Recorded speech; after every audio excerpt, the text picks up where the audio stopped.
Today, we will be studying the Mexican colonial mirror from the 18th century to the 19th century, and we will be making our very own Mexican colonial mirror frame. Colonial art has been described as a convergence of Mexican cultures and the Spanish Empire over hundreds of years. Because Mexican colonial artists were inspired and influenced by trade with Europe, Africa, and Asia, Mexican colonial art cannot be defined by one particular style. Ornate decorations, like the polychrome wooden mirror we are studying today, shows influence of Catholic religion as well as natural elements influenced by the region it came from. In Mexican colonial art, gold was often painted onto wooden forms, giving pieces a metal-like appearance. Painting with gold could be done by either using gold leaf, which is gold that is hammered into razor-thin sheets, or it was naturally obtained in powder or pellet form in the rivers and streams in the Mayan region. Painting with gold in Mexican colonial art was significant in many ways. First, gold had religious meaning. In European Catholicism, gold was symbolically seen as the light of God. Gold also represented wealth and status. The existence of gold in Mexico was what attracted the Spanish Empire, who came in hopes of finding more precious metals. Today, gold in art is used mostly for decorative emphasis. While this piece may look like a random assortment of shapes, designs, and carvings, take a closer look. This piece is actually completely symmetrical, meaning that you could divide it equally in half and the images would be exactly the same on both sides. Symmetry in art creates a sense of balance, calm, and stability. To do this project, you will need scissors, a ruler or tape measure, a piece of paper, air-dry clay, something pointy like a pen, toothpick, or a fork, a pencil, water, a sponge, a rolling pin, or if you're like me and don't have one, you can use a cup, and finally, gold paint. But if you do not have gold paint, you can use gold nail polish or warm, striking colors with acrylic or tempera paint, like orange, yellow, or red, to create a similar effect. Remember, art is about expression, so choose whatever colors speak to you. To begin, we are going to create a foundation. The size of your piece is your choice. It can be as big or as small as you want it. I think I'm going to make mine 5 by 7 inches so everyone at home can see better. On a sheet of paper, I'm going to measure out a square that is 5 inches by 7 inches.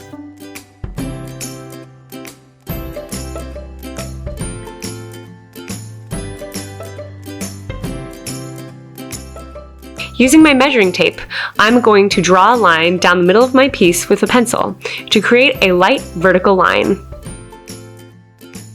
and another horizontal line to half my piece horizontally. In the middle of the paper, I'm going to measure out a smaller square that is only 2 inches by 3 inches.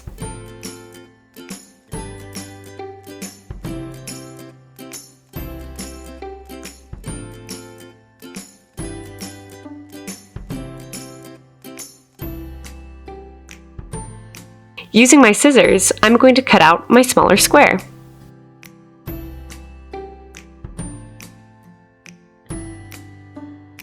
Using my rolling pin, or a cup, I'm going to roll out a flat slab of clay.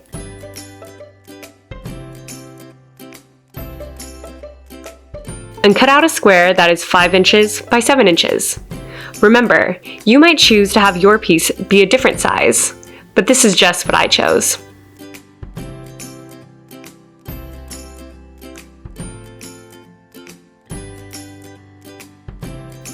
And then I'm going to cut another smaller square that is 2 inches by 3 inches right in the middle.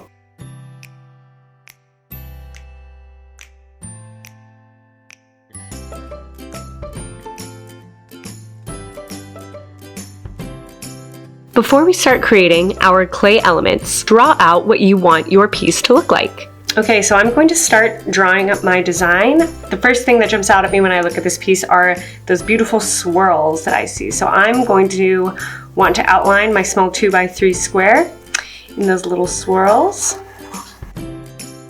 Keep in mind that while we are using Symmetry as a guide, our creations do not have to be perfect. Anything we create is perfect in its own way. Okay, the next thing that I see that I am inspired by are the leaves on the piece and all of the nature. So I'm going to start drawing some little leaves. Drawing out a plan will help you create a more focused piece, and you can test out what will and won't work before you start building. Okay, maybe I want some flowers.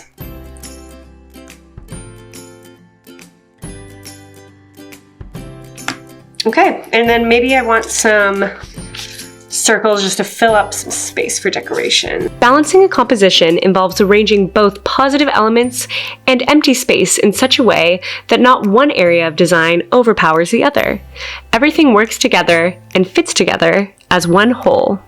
I'm now going to get started on creating my clay elements. Start by choosing 4 decorative elements that you want to put on your frame.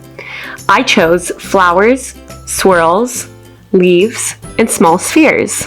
When deciding how many decorations to make sure that you make them in groups of even numbers, like 2, 4, or 6, so that you can distribute them evenly. For example, if I put a flower here, I have to reflect that flower on the other side of my piece. If I put a swirl here, I have to put a swirl on the other side too. I am now going to get started on creating my decorative clay elements. So now I want to make some swirls, so I'm going to take a little pinch of clay, about sausage shape. I'm going to start rolling it from the middle. Take my fingers and move the clay out, just like that.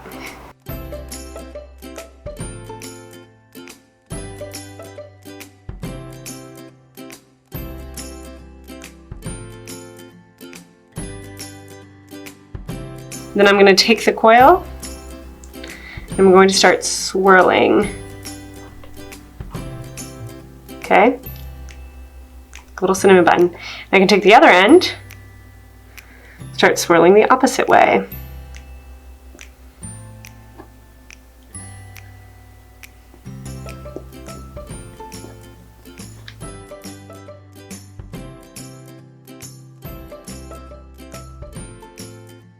To create the leaves, I'm going to use leaves that I picked from my own garden.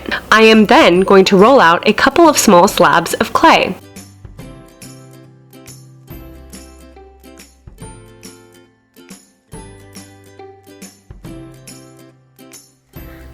So I'm going to show you the technique of imprinting onto pieces. So I'm going to take one of my leaves, I'm going to put it face down. I'm going to take my cup, and I'm going to roll over it just like that. So now I have a perfect little leaf. I can do the same with my other leaf. Just like that. And remember, you want to make all of these clay elements in 2s, 4s, 6s, any even number, because you're going to want to distribute it all the way around your piece evenly.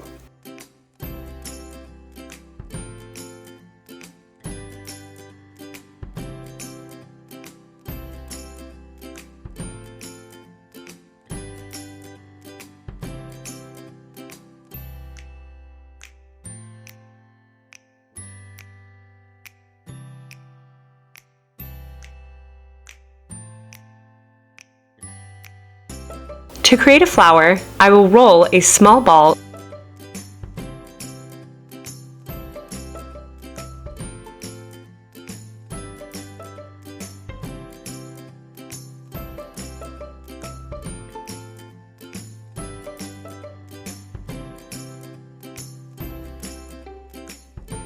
Using another small, flat slab of clay, I will use my toothpick to cut out petals.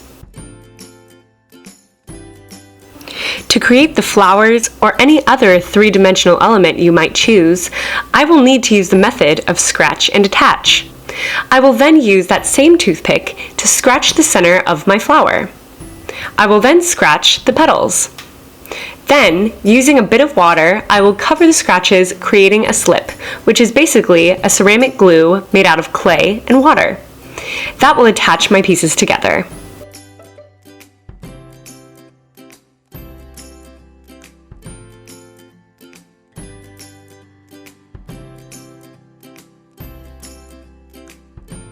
For my last decorative element, I've chosen to make spheres. Small, three-dimensional spheres can be an easy way to add a fun geometric pattern to my piece. To create spheres, all I have to do is take a little bit of clay and roll it between my thumb and my forefinger.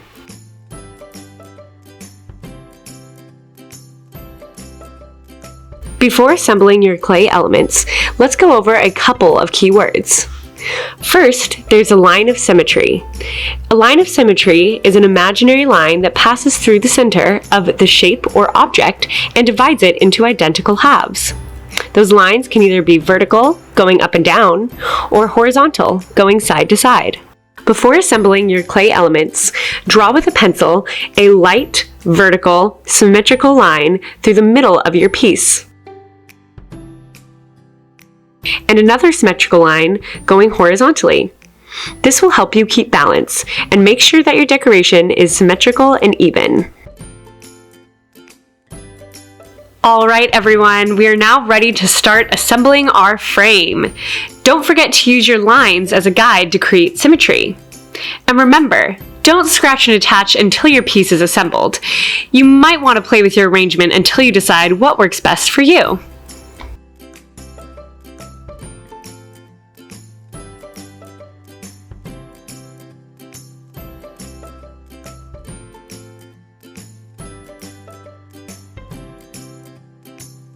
Now that I am happy with the way my frame is assembled, I can start scratching and attaching.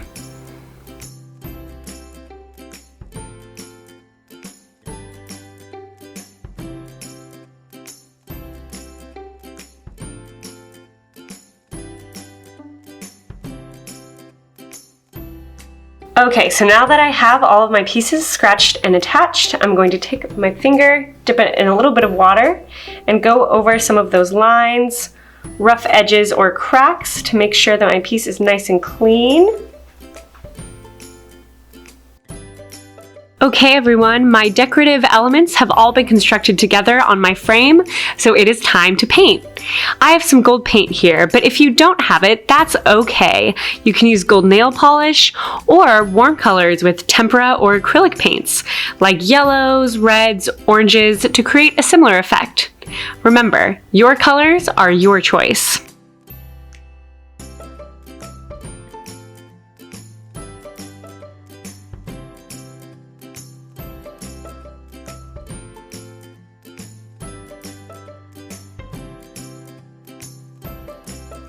And there you have it, your very own colonial frame. Remember, with air-dried clay, it'll take about 2 to 3 days for your project to completely harden. You can use it to hold pictures, to glue on a mirror, or just leave it as a decoration. Thank you so much for joining me today, and keep on creating.